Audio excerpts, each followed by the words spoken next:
So it seems that there are people who are given special abilities, okay? Yes. And even the Bible, I mean, people are into like assemblies of God, like there's spiritual gifts that we get. But it does seem as though there's a lot of inventors who are on the autism spectrum.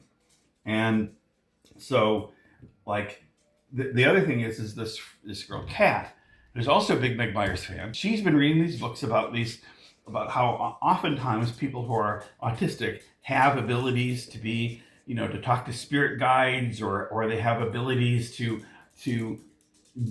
get like ideas like from somewhere and whatever. And so she's shared with me a few books. I think they'd be helpful for Meg. I've also been, do you know who the woman who played Amy Farrah Fowler on The Big Bang Theory is I can say it. It's Mayim Bialik, right? Yeah. So she's interviewed a lot of interesting people, and she really gets people to really talk. Like there's a great one with Rainn Wilson from the Office. Yeah. I mean, he really opened up. But she's also interviewed people who have talked to spirit guides and stuff, and how he would talk about how it's important to look at them as friends, not necessarily like just take everything they say and just do it like they're. I mean, I'm concerned that with Meg that she listens to these spirit guides and then just does whatever they tell her, and it's like I feel that in some ways that she's become a puppet to that, and I think like suggesting that she should change her name. Well, there's so much work into creating who you are and for people to know who you are. And it seems wrong to distance yourself, even if you felt you don't connect with your old music anymore. Maybe there's a dark part of your life. But it's better, I think, to still, that was me. I went through that, and now this is me. In fact, Sarah Moran wrote a song called This Is Me. But society doesn't let us. Okay. Right? If you're Roger Latimer, the inventor, right? That's who you are, right? I feel like society puts this heavy weight that you then don't get to be. And I truly wonder if you're one of these gifted people connectors that is here for these newer times where we talk about all these young kids missing connection, right? Starving for connection.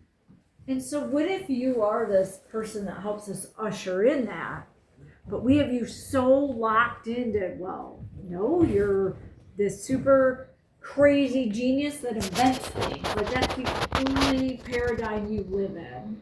People do like to put us in a box. Right. So my whole point of being able to like I get hired to solve a problem. Something like there's something has to be invented and we don't know how to make it work.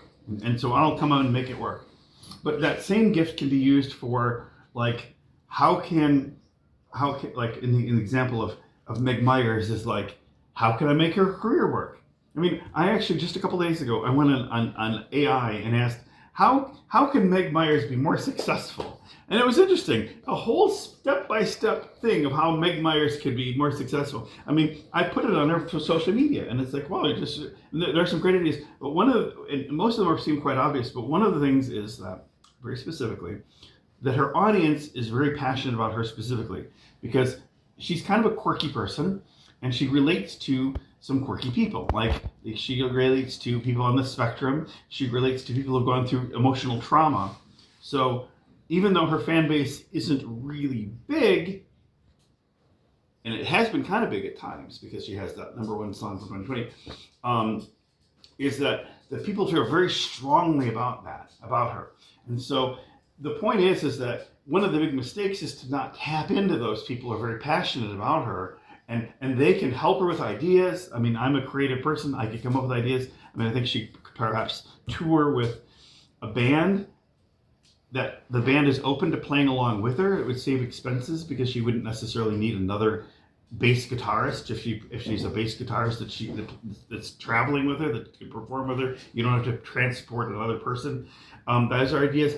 But then is that her dream? Oh, that's a good question. So that was an interesting thing because when I asked AI the question, I realized that her goals might not be the best. So I actually asked it. The second time it addressed that issue. It addressed the issue is, well, what is success for Meg Myers? Maybe her success isn't what everybody else thinks is.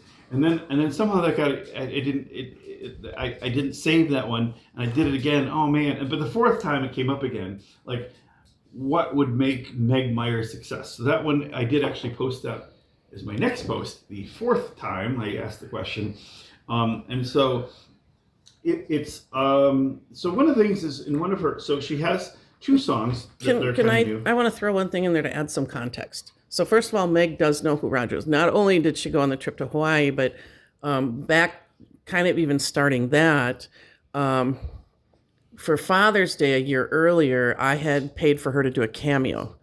And she recognized him because you have to tell them some things about the person. She recognized him once I started describing him. And she's like, oh my gosh, I've seen you at my concert. So she said this, she gave him like a 20-minute cameo. And she's like, oh, I know who you are. And there was this one concert that you were at, and I wasn't feeling good, and I almost canceled the concert. And then you shouted out something from the audience, and it made me just feel so good about going on again. And I was comfortable, and I could just feel the energy. So she knew who he was. So she has acknowledged him. And then there's been times like he was late getting to one of her podcasts, and she's like, where's Roger? So I want to preface that it's not just Roger. Like, she doesn't know who this guy is. She knows who Roger is. She's interacted with Roger, but she has, her later podcast, she's just been like all over the place on what she wants or what she's thinking.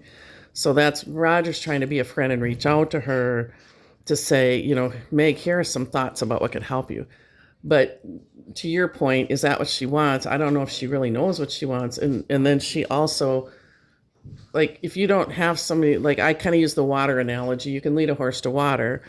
But nowadays, it's like the best thing to do is just tell the horse, there's the water. If you're thirsty, go drink it.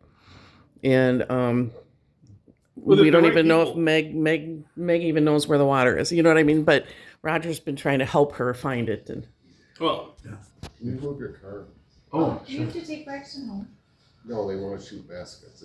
okay. So